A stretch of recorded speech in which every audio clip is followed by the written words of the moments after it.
ಪೋಷಕರಿಗೆ ಶಿಕ್ಷಣ ಇಲಾಖೆ ಬಿಗ್ ರಿಲೀಫ್ ಅನ್ನು ಕೊಟ್ಟಿದೆ.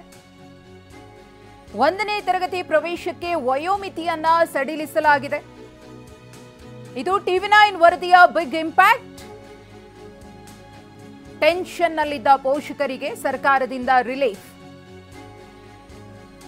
ಪೋಷಕರ ಸಮಸ್ಯೆಯ ಬಗ್ಗೆ ವಿವರವಾಗಿ ವರದಿಯನ್ನ ಬಿತ್ತರಿಸಿತ್ತು ಟಿವಿ9. 1ನೇ ತರಗತಿ ಪ್ರವೇಶಕ್ಕೆ 5 ವರ್ಷ 5 ತಿಂಗಳನ್ನ ನಿಗದಿ ಮಾಡಲಾಗಿದೆ.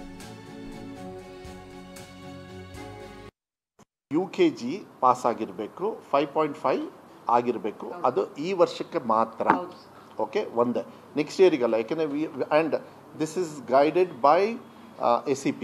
ಅವ್ರು ಏನು ಕೊಟ್ಟಿದ್ದಾರೆ, ಯಾಕೆಂದರೆ ನಾವೆಲ್ಲದನ್ನೂ ಕೂಡ ಈಗ ರೂಲ್ಸ್ ಮಾಡಬೇಕಾದ್ರೆ SCP ಅವ್ರ ಮಾತ್ರ ಮೂಲಕ ಹೋಗ್ಬೇಕು. ಬಿಕಾಸ್ ಅವರು ಡಿಗ್ರಿವರೆಗೂ ನೋಡ್ತಾ ಇರ್ತಾರೆ, ಇಂಜಿನಿಯರಿಂಗ್ ನೋಡ್ತಾರೆ, ಮೆಡಿಕಲ್ ನೋಡ್ತಾರೆ, ಎಲ್ಲದನ್ನೂ ನೋಡೋದ್ರಿಂದ. ಅಂದರೆ ಡಿಗ್ರಿ ಆ್ಯಂಡ್ ಡೆಂಟಲ್ ಇದೆಲ್ಲ ಬರಲ್ಲ ಅನ್ಸುತ್ತೆ ಅವರಿಗೆ. ಬಟ್ SCP ಅವ್ರದ್ದು ಏನು ಅಭಿ ಸೈಡ್ ತಗೊಳ್ಳೋದು ಬೆಟರಾ ಅಥವಾ ಅಪಾರ್ಟ್ಮೆಂಟ್ ತಗೊಳ್ಳೋದು ಬೆಟರಾ? ಚಿಂತೆ ಯಾಕೆ, ಒಬ್ಬ ರಿಯಲ್ ಎಸ್ಟೇಟ್ ಎಕ್ಸ್ಪರ್ಟ್ ಜೊತೆ ಮಾತಾಡು. ಹೌದಾ, ಹೇಗೆ? ಬಾಸ್ ವಾಲಾ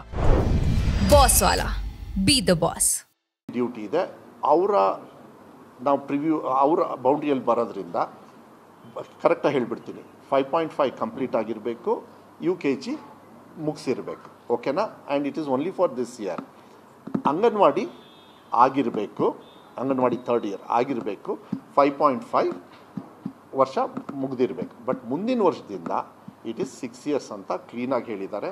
ನೋ ಲಿವ್ರೇಜ್ ಅಂತ ಹೇಳಿ ಅವರೇ ಕಳಿಸಿದ್ದಾರೆ. Same thing we are announcing. Anganwadi 1, 2, 3 ಇದೆಯಲ್ಲಪ್ಪ, 3 pass ಆಗಿದ್ದರೆ, 3 ವರ್ಷ ಕಂಪ್ಲೀಟ್ ಆಗಿದ್ದರೆ, 5.5 ವರ್ಷನೂ ಕಂಪ್ಲೀಟ್ ಆಗಿದ್ದರೆ ಅವ್ರನ್ನ 1ನೇ ಕ್ಲಾಸಿಗೆ ಸೇರಿಸ್ಬೋದು. Same rules. ಒಂದು ಸೆಕೆಂಡು ಹೆಚ್ಚು ಕಮ್ಮಿ ಆದರೆ ಸಾರಿ ಅಮ್ಮ, ಕ್ಲಿಯರಾಗಿ ಹೇಳ್ತಾ ಇದ್ದೀನಿ. ಇಷ್ಟೇ, ಎರಡೇ.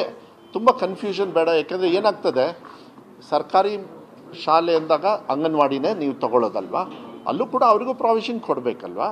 ಸೊ ಅಂಗನವಾಡಿ 3 ವರ್ಷ ಏನು ಮುಗಿಸಿರ್ತಾರೆ, ಮುಂಚೆನೇ ಮಕ್ಕಳನ್ನ ಸೇರಿಸಿದ್ರೆ 1ನೇ ಕ್ಲಾಸ್ ಅವ್ರು ಸೇರಬೇಕು ಅಂದರೆ 5.5 ಆಗಿರಬೇಕು. ಓಕೆನಾ?